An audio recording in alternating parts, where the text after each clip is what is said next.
Hey everyone, I'm Ollie, aka Briar's Atlas, and in this video I want to run through some of the new bloody awesome features that Pic-Time have just installed into their slideshow maker. So I'm going to put together a little slideshow featuring a couple shoot I did a couple of months ago.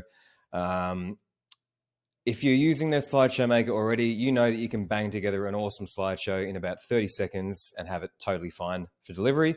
But this one, I want to kind of run through some of these features and basically fumble through what it looks like to make a slideshow where there's a tiny little bit of, more effort and curation put in. So enjoy watching me fumble through that. But more importantly, enjoy checking out these awesome new Pic-Time features. So I'm going to create a new slideshow called Winnie and Mao. Now, once that's done, I'm going to select my scene with all of their couple shoot photos. Now, here's where stuff gets interesting. So we've got our timeline down here. You could more or less hit add music, hit export, and then be done with it. Oh, there's another photo I took. Hey, how cool's that? And be done with it, and it would be fine. But I want to show you some of the new layout features and design features that they have installed. So if you want to have a dynamic, set of layouts put together really, really quickly, what you can do is head down here to Design Slideshow, and you get this little flyout popping up. Now, from here, if you move your cursor up and hover over this Style button, what does Sort Photos do? Oh, how cool is that? Great. So now that's in here. Awesome. Was it there already? I don't know. Importantly, if you hit Style, you get these 4 little menu options here. So hover over Layout Style, tap on that, and you've got 4 options here. So already you can see that every image is occupying its own slide on here. All you've got to do to get a really, really dynamic layout made for you is click on Editorial. And let's see what happens when the Australian internet catches up with us.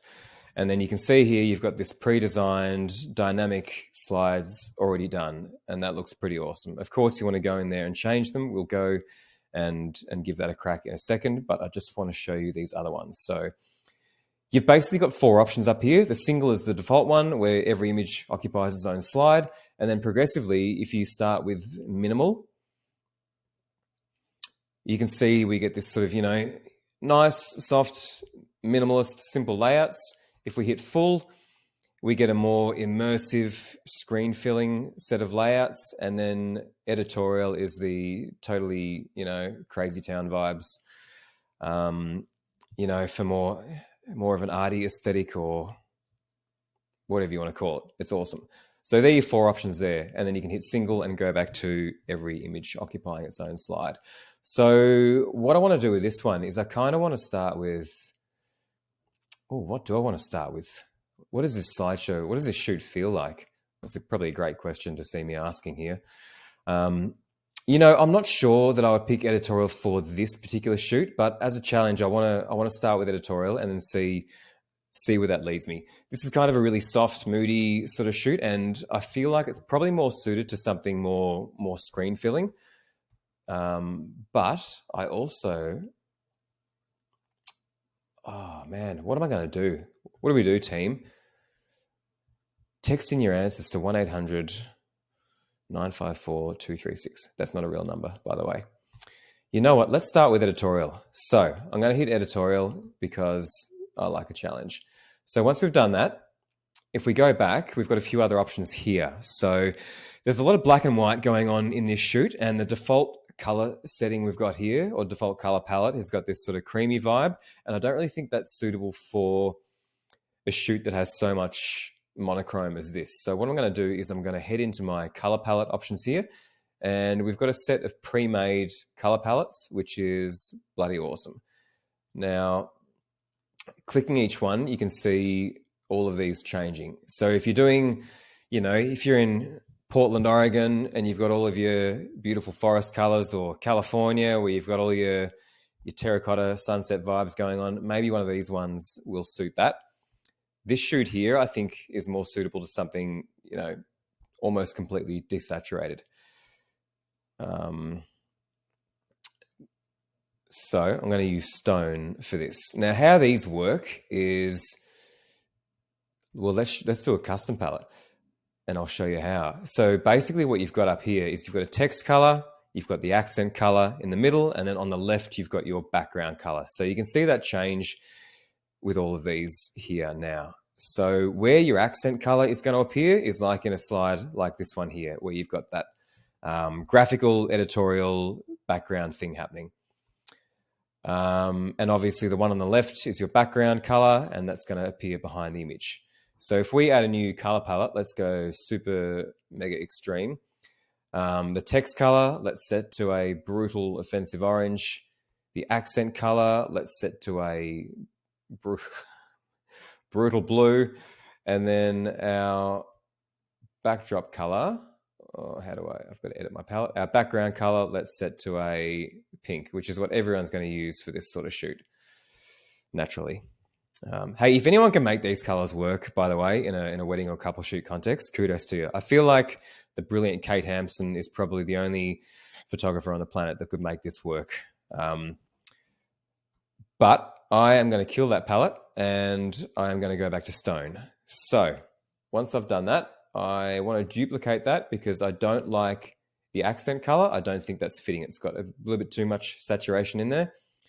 I want to have a much softer accent color. So I'm just going to select that and go back, and we are done.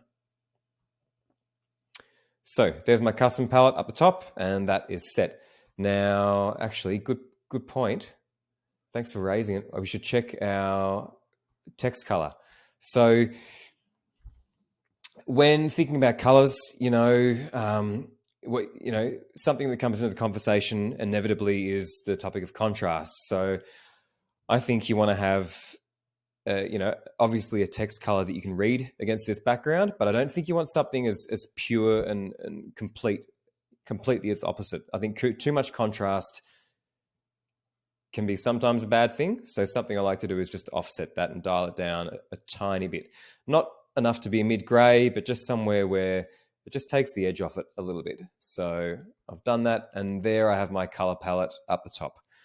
The next thing I'm going to want to do, now you're going to want to select your title tile to see this. I want to go back to style, and I want to change my typeface collection. So you can find that here under font collection. And what do we think goes with these images? They're kind of like they're a nostalgic, but modern, on edgy sort of couple. So I feel like now what I'm going to do is select a typeface that's a little bit modern. Let's go with Archivo, however we pronounce it. Now, the fourth thing we've got here is border size. So let's have a little look at how that impacts things. You've got two options when you click on the border size thing in there, and they are around slides and between photos. So as you might imagine by these titles, if we change the around slides option, it changes the border thickness globally, which is really, really cool. And then obviously on a per slide basis, you can then change that. So this is just to help you put together, a unified slideshow really, really quickly. So what I'm going to do is I'm going to set a delicate border size of, let's go with small. And then between photos, something you want to keep in mind, I think, is more often than not, you're probably going to want to have a similar relationship between the around slides and the between photos border. And then on a per slide basis, you can change that. You can break those rules. But for visual consistency, it's kind of nice to just set a couple of parameters that are the same and talking to each other. I'll give you an example. It might feel a bit weird if you set the between photos border to be, enormously large compared to the border around it. Even worse, I think, is to set it too small. Like it just feels a tiny little bit off, a little bit wrong. So But again, that's not a prescriptive rule, rules are meant to be broken. But just for the sake of putting together a quick example, let's keep these both on small. So now we've done that. So just in this style panel, already you can see, you can set up a really cool, unified, weird, or simple layout across your whole slideshow really, really quickly. So now we are going to get rid of that. And we're going to go back to my slideshow. So great. Now I think the text size is way too massive. So I'm going to move that to extra small. Where are we? Now I'm going to change the date text to extra small. Going to reduce the bounds. It's nice to not have the text take over, I think, depending on your aesthetic, of course. All right. Great. Let's do center align for these. Nice to set a little bit of hierarchy. So, you may set bold for this, and then the date can be kind of a byline, and you may raise that a tiny little bit. We can adjust all of the text details now. This is super great. This is now like it's a proper text editor, really, but not, there's not too many details that it becomes overwhelming. It's enough to make little changes like this that just make it feel a little bit tighter and a little bit more yours. So now here is where you can break the rules on a per tile basis that we went over before. So I can hit this border icon up here, and I can really start to get in and change that. So I'm going to leave that alone because it looks way better. But what I am going to do is change this initial image, because I don't think that's the one. I don't think that's the one for us. Oh, we can add graphics and everything. How good's that? So, no, I don't want to add photos. See, this is where I forget my brain, and I actually can't remember right now how I change the photos. So the answer to that is we drag it from down here. Now, what photo do I want on there? Let's have that one on there. It's pretty cool and happy. Great, let's do that. So we've got that. Now I want to start to make some storytelling tweaks here. So we're going for our scene setting. Up here on the top left, as you know, you've got your slide layouts, and you've got a whole bunch more options in here now, which is really, really radical. So let's go through that. Now, something when, I don't want to go into too much detail with this stuff, but, it's nice to have just a tiny little bit of storytelling with, even with a couple shoot. And that can be as simple as introduce the space, introduce person A, introduce person B, rather than, blowing the whole thing at once. So what I am going to do is set the scene first. So I feel like these are totally out of order as to where I had them originally. So let's sort them by file name. That's better. Now we're cooking. That looks more like how I actually upload them. Great. So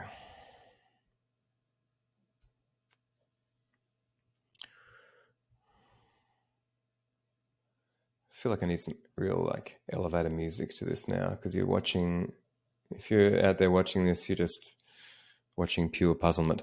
This is a great title slide, so I want to use that. So let's go back to our little glorious abstracted image. Wherefore art thou? There we go. Great. Boom. That's what we want. Doesn't give away too much. Okay, now I'm going to go back in here, and I'm going to start manually finding those images that kind of just start to introduce the couple and introduce the space. So let's pull that one out. I mean, this is great because even, on the right-hand panel here, if you've got a slide that's got two images, you can drag it while this flyout is open. You don't need to have this whole thing down and do all that dirty work here. You can do it all while the design flyout is up. And I think that's super awesome. You can make quick changes. I can go over here and I've removed that second image that was in there, so I can very quickly revert that back to a full screen image, single image, which is great.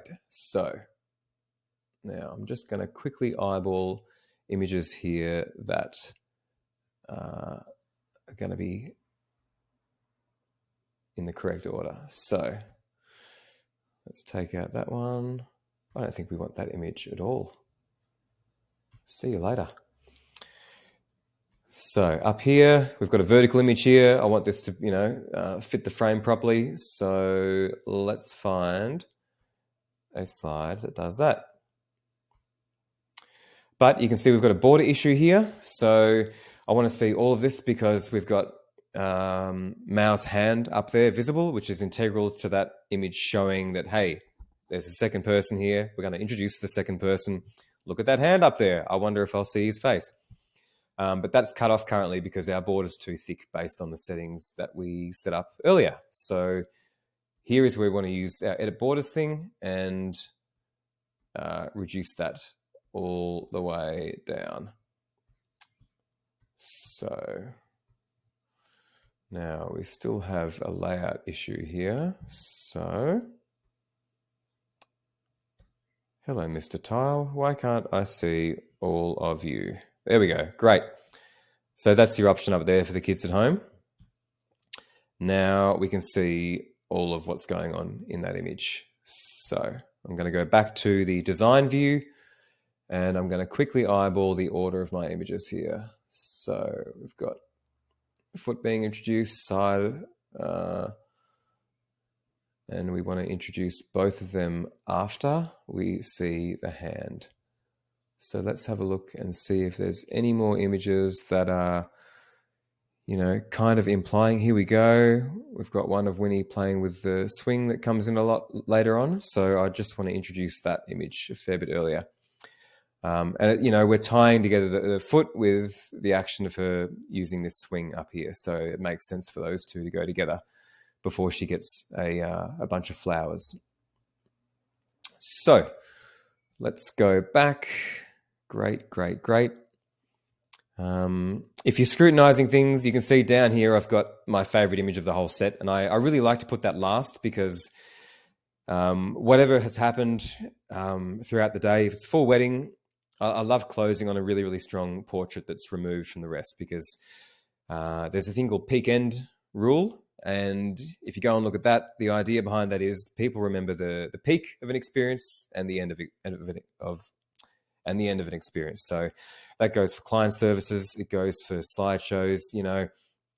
We tend to remember the high moment in a thing, whether it's film, an experience with a service provider, and we remember what happened at the end. How you see that play out is in delivering a wedding. If you do an awesome job of the photos, you've loved on them during the day, but then you deliver it 3 months late, it kind of undoes all of that other hard work. So peak end rule says that if people are going to remember the high moment and whatever happened at the end, you need to really focus on the end. So how that plays out in a slideshow context is you don't want to just end on something meaningless or something that chronologically happened at the end. You want to end on something that makes sense from a story perspective or is an awesome image or something that makes them feel something particularly unique. So this is where, with this sort of shoot, I make sure I finish on my personal favorite image.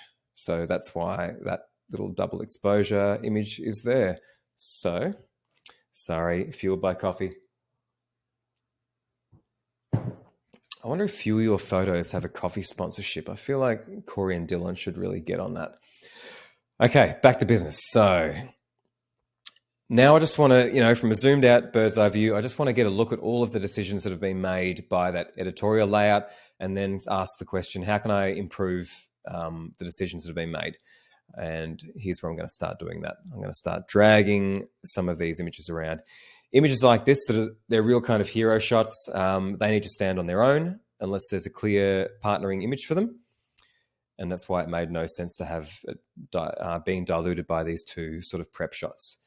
So now Mao is getting into a different outfit there, which doesn't make sense for that to be there. So I want to drag that image to the start of the part of that day where he is wearing that outfit. So that's over here somewhere, I think. There we go. Yes. Great. All right. Fantastic.